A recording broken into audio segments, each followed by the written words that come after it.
Hello, everybody. Welcome back to the Fly the Flag podcast. We're a mortgage show for mortgage people where we talk about some mortgage things. I'm Mike Faraci. This is Jonny Fowler. How's it going, brother? It is going amazing, man. I have had just such a great few weeks. I've been traveling all over the country, helping branches. Just got back from Tampa, Florida with Corey Jeffries. Got back from Gainesville and Ocala, Florida with Rob Ziebert and Fritz Reichert and those whole gangs and everything, and making plans, new stuff coming up. And we have branches coming on, and we've got like massive companies coming on, stuff like that. And love it. Working with Matt and John. So I am doing absolutely amazing. Awesome. That's fantastic. Good to hear. Not a whole lot of people are super busy this winter. It's good to hear that we got quite a few people who are keeping the gas pedal down, so to speak, right? And as of today, February 9th of 2023, one of the things that I can see and I can tell in the market, and by talking to, friends, Dan and Barry and Dale Vermillion and just everybody, it is like pumped up. I know you remember Scott Middleton, who we interviewed here a few weeks back. Absolutely. I don't know if you saw his post or not, but they just had the largest CTC week they have ever had in their 20 years of doing mortgages. Wow. In early February. Yep. I think home buying season is officially hitting early this year. It is. Every single report and data set that I've seen shows that multiple offers and bidding wars are back. Yep. It's showing lower inventory in almost all markets.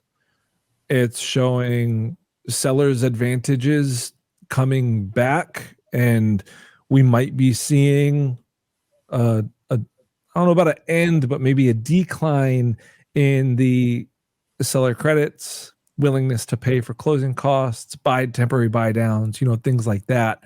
So I think if people want to get into a house, it's time to get pre-approved and get on their horse and really try to get the jump on home buying season, because I don't really think it's going to wait till spring to get into full swing this year.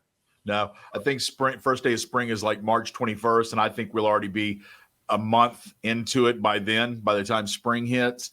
This is one of those things that I guess the older I get, the more some of this means to me. But like, I kind of snicker a little bit at people talking about, today's interest rates and things like that. And I make the comment about, where were you when I was preaching and screaming, till my lungs were bleeding?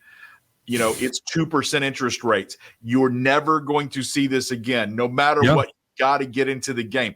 Even if you are a first-time home buyer and you're 24 years old or 23 years old, you've got to get into it now.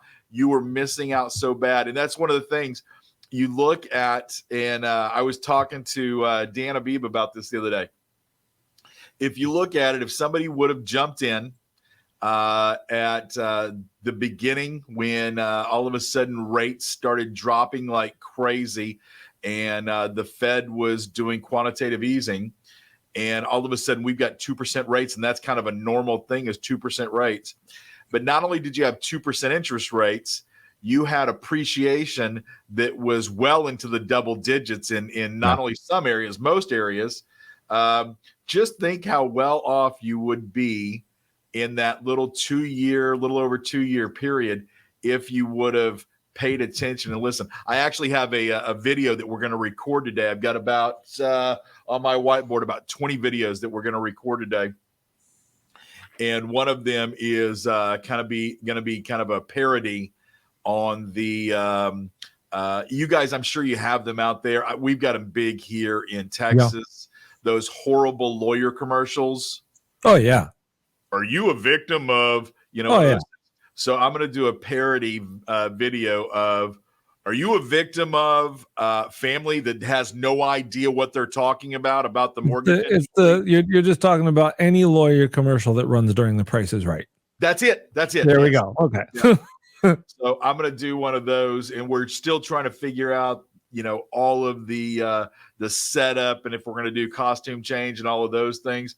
But I'm going to do one that's about, your uncle that was a loan officer back in 1986 that knows what he's talking about, or your aunt that's been a real estate agent for 20 years that sold 2 properties that are telling you we're in a bubble and telling you that, prices are going to drop and all that stuff, and how bad you screwed up by listening to people who have no idea what they're talking about, that aren't truly really in the business. Yeah, I'm just going to say it. Anybody who is out there talking about the fact that we were in a bubble, anybody who was, I don't know, it was honestly, they were probably just hopeful that we were in a bubble. Anybody who is saying that we were in a bubble just had their hopes up that they were going to be able to buy a house for cheaper, because whoever actually believed that completely blinded themselves to supply and demand. Completely.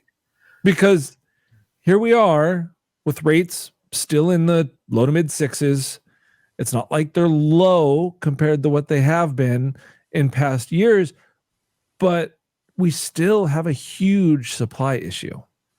Massive supply issue. And supply is not going higher. And rates we're seeing supply dip. And don't get me wrong, when people get used to rates in the 2s, that's exaggerating. We had that for a little bit, but people got used to rates in the high 3s, low to mid 4s, and affordability compared to rates in the 6s is much different. Yep. No ifs, ands, or buts about it. But it hasn't created a market where we're seeing buyers have all the power. It hasn't created a market where we're not getting offers on homes. It's created a market where instead of getting 32 offers on a home, 30 of which are above list price, now we're seeing half a dozen offers on a home at very near, if not a little bit higher sometimes, depending on, the area that you're in, right around list price. So just because homes aren't selling for more than list or more than they're worth doesn't mean that we're in a down housing market. No, and no. With supply as low as it is, it's almost impossible to have a bubble situation. And any of those things are temporary, if they were even, and they're not. I just want to get that clear.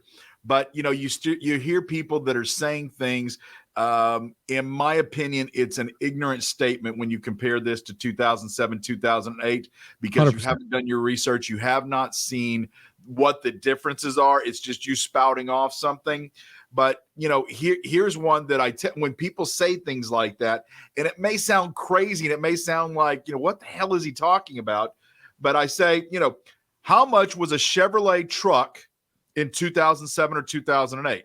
And how much is a Chevrolet truck in 2023? So, and people will look at me like, what does that have to do with anything? The prices go up, period. No ifs, ands, or buts. We cannot, our economy is not sustainable at a flat market. Nope. And anytime that there is anything that is different, it is temporary. It is a glitch and it is temporary. It kind of irritates me a little bit that that people do say things, do things that they truly don't have any kind of true insight or education on. Yep, I agree. And it's very headline centric, right? Everybody's just trying to get the clicks. Everybody wants to write the doom and gloom headline, but and they want to do that. It's not reality. In hopes that they're right, because then they can say, see, I told you so, or whatever that may be. You know what post I never see? Tell me. I never see the post a year and a half later where the person says, "Hey man, I screwed this up. Yeah, I was so wrong." If any of you guys listened to me back in December 2 years ago, boy, sorry to all of you. No, that never happens. Another piece of mortgage news, tangential mortgage news that I saw was that the The transaction to purchase the Phoenix Suns was approved by NBA ownership. And I heard rumor that once this sale is actually final, then every fan who attends a Phoenix Suns game will not be allowed to attend an NBA game in any other arena. Oh my God. I'll tell you what But if you go to a Cavs game, your legal fees just might be covered. I'll tell you one thing that I thought was funny when I heard it. That's real inside baseball stuff. If you know, you know, and you're laughing. For anybody who doesn't understand, sorry. It was almost a unanimous vote for the approval of the sale. There was one person who voted against. Tell me that wasn't beautiful. Oh man, it was exactly as expected. Exactly as expected. Anyway, that's good fun. I stole that joke from someone, by the way. Who but cares? It was still good. It's still a good joke. Good enough to steal. I've got something for you, and I've never heard this before. I heard it for the first time today. So you know the old saying, jack of all trades, master of none? Yes. Do you know that that is just a portion of what that saying is? Okay. The true full saying, and I may screw it up a little bit. I'll look it up, or you can look it up if you want to put it on the thing. The true saying is jack of all trades, master of none. But it's better to be a jack of all trades than a master of one. That's interesting. That's the complete saying. I've never heard that. I did not realize that we weren't told the whole thing, because I've never agreed with that saying. I've always thought that it was kind of hokey, jack of all trades, master of none. Well, I mean, that's, that doesn't even, it doesn't make sense. It's like saying that, you can only be one thing. You can't be a dad and a coach for a baseball team or something like that. But now that you hear the whole thing, it makes a lot more sense. I always say that I'm a jack of all trades, master of about 2.5. There you go. You know why? Why not? I'm good at a couple of things. I'm almost really good at one of another thing, but I know a little about a whole lot of other stuff. I wouldn't consider myself an audio video gear expert, so to speak, but I know a whole lot about it. Well, I was fixing to say, I'm going to throw this out here. Oh, I hate to cut the conversation there, but what a teaser for the next episode. See, starting here, Jonny and I have some fantastic conversation about video content and posting on social in general. It's kind of a masterclass on what you need to do to start getting the good word out there, and that is what's going to be the next episode. So stay tuned for next week's Fly the Flag podcast, and we appreciate you all tuning in.